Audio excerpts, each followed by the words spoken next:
Washington.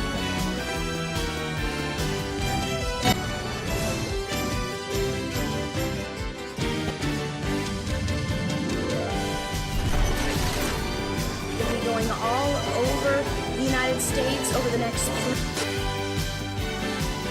Look, I don't give up. Its purpose to defend human freedom against Cobra, a ruthless terrorist organization determined to rule the world.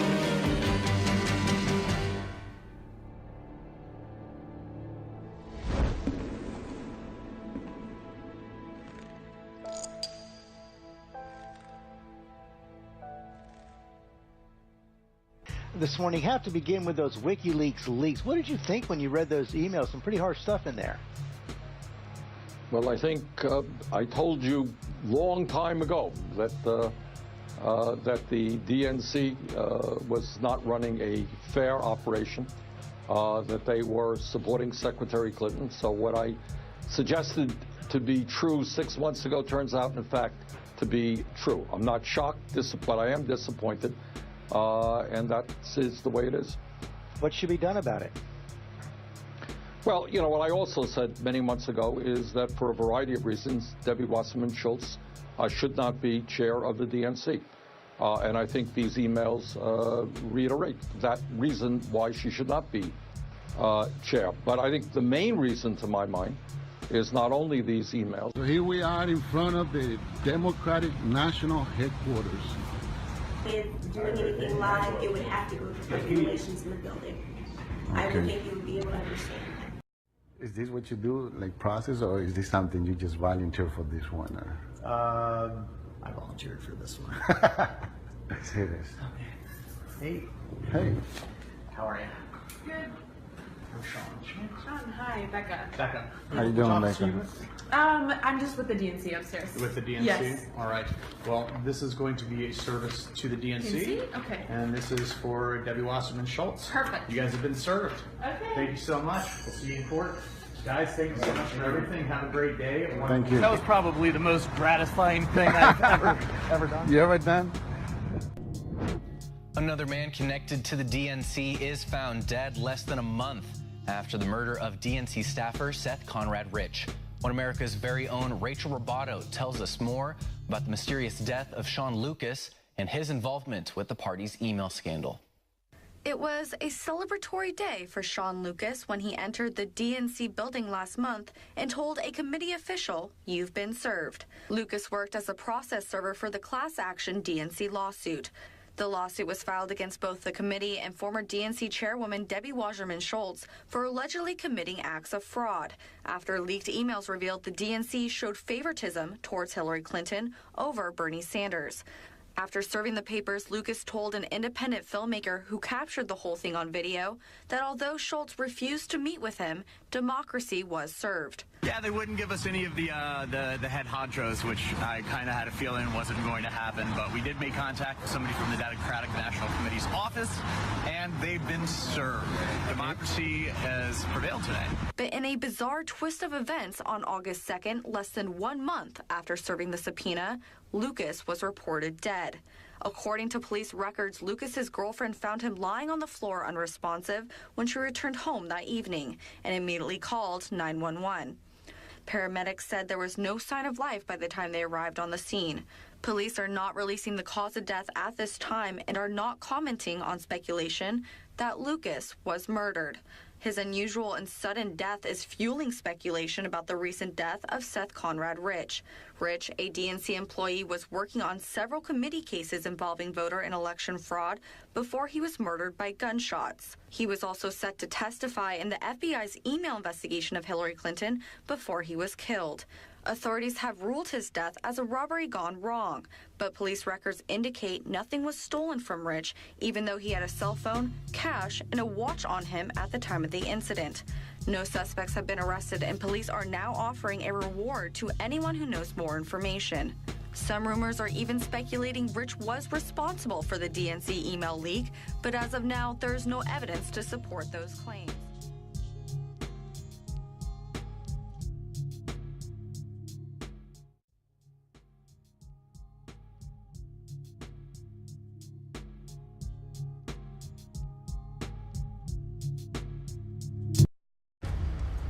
Drive is a level 6 homing program, so as soon as we boot up, she'll know exactly where we are. How much time will we have? About 9 minutes from now. This drive is protected by some sort of AI. It keeps rewriting itself to counter my commands. Can you override it?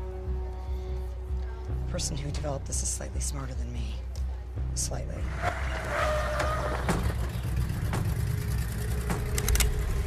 I'm gonna try running a tracer. This is a program that she'll develop to track hostile malware, so if we can't read the file, maybe we can find out where it came from. Can I help you guys with anything? Oh no, my fiance was just helping me with some honeymoon was destinations. not running a fair operation. Congratulations. Where are you guys thinking about going?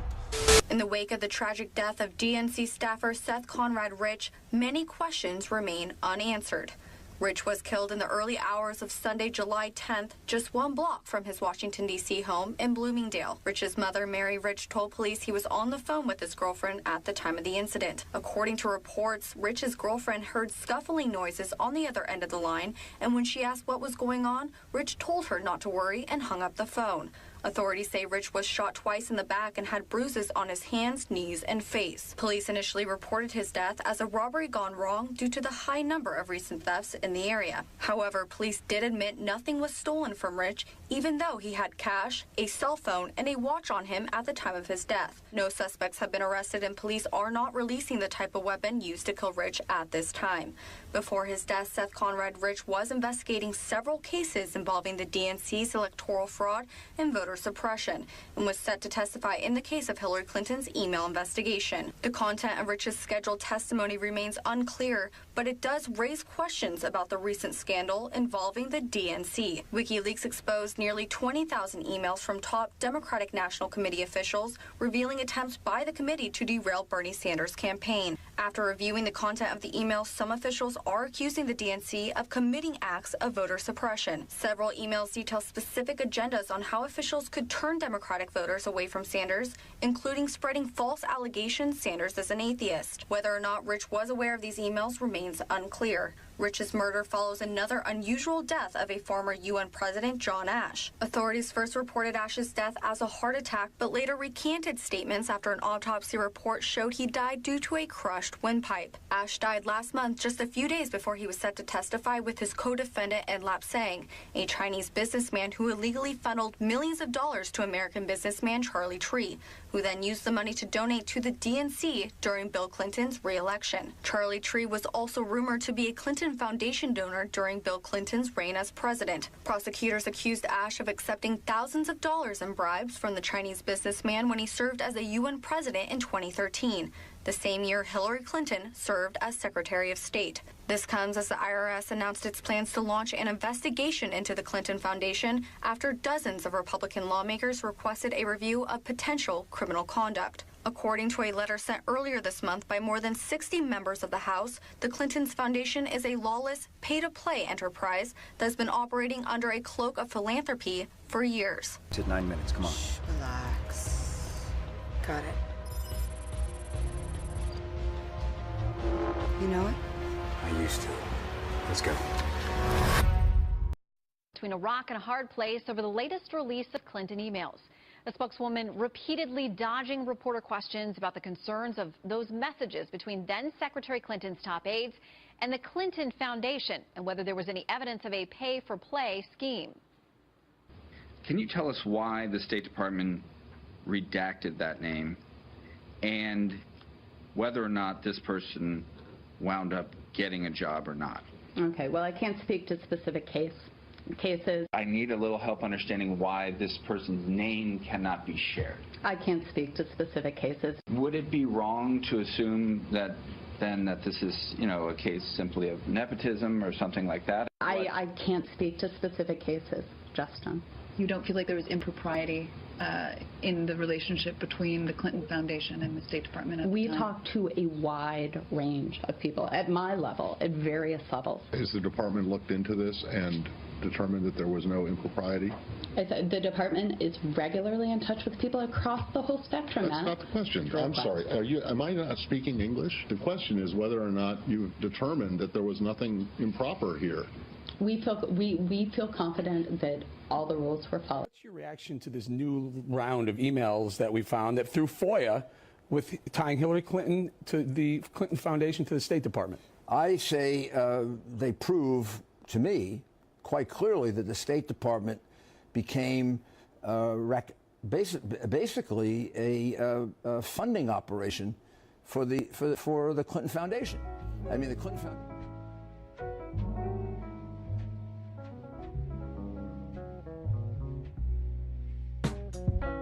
On the legal implications of all this, Fox senior judicial analyst Judge Andrew Napolitano. Judge, you're listening to this.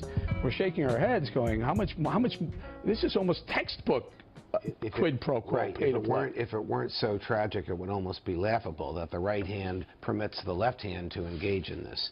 What we have here, not only from Tom's work, and by the way, he's a single-handed, dedicated person who exposed all this by filing these Freedom of Information Act lawsuits. What we see here is a regular, consistent pattern of foreign governments, foreign entities, and foreign persons coming to the Clinton State Department and asking for favors. Favors she is lawfully allowed to give, an exemption from this rule, permission to do that, the opportunity to purchase this. And then after the favor is issued, formally using the formal power that the federal law gives to the Secretary of State, huge contributions are made to the Clinton Foundation, and in some cases, huge speaking fees to Bill Clinton himself, by huge, $750,000, $500,000 to former President Bill Clinton, the husband of the Secretary of State, for a 35-minute speech. Let me tie that up even further. These things happened after 2009. Right. Bill Clinton has not been president for 9 years at that point. Right. Yet his speaking fee went from $100,000 to $200,000 up to $500,000 and above 9 years after he left, but happens to coincide with Hillary Clinton's time, 11 of the 13, of course, during her time as State Department. Because he's not only producing a speech, he's producing some exemption from American federal regulation or some opportunity in America for these people that are hosting the speech that only his wife can give. Eric, in my view, this is an easier case for the FBI to prove than the email case was. It's easier for the public to understand. It's easier for a jury to understand. It's circumstantial at this point, Judge, though. I mean, you and I...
Doing? She's disabling security protocols and dumping all the secrets onto the internet. Including Hydras. And shields. If you do this, none of your past is going to remain hidden. Not Budapest, not Osaka, not the Children's War. Are you sure you're ready for the world to see you as you really are? Are you? Well, look out the window. It doesn't matter what our enemies think about us anymore. They're going down. Pretty high opinion of Roger's chances. Clearly, you haven't been paying attention.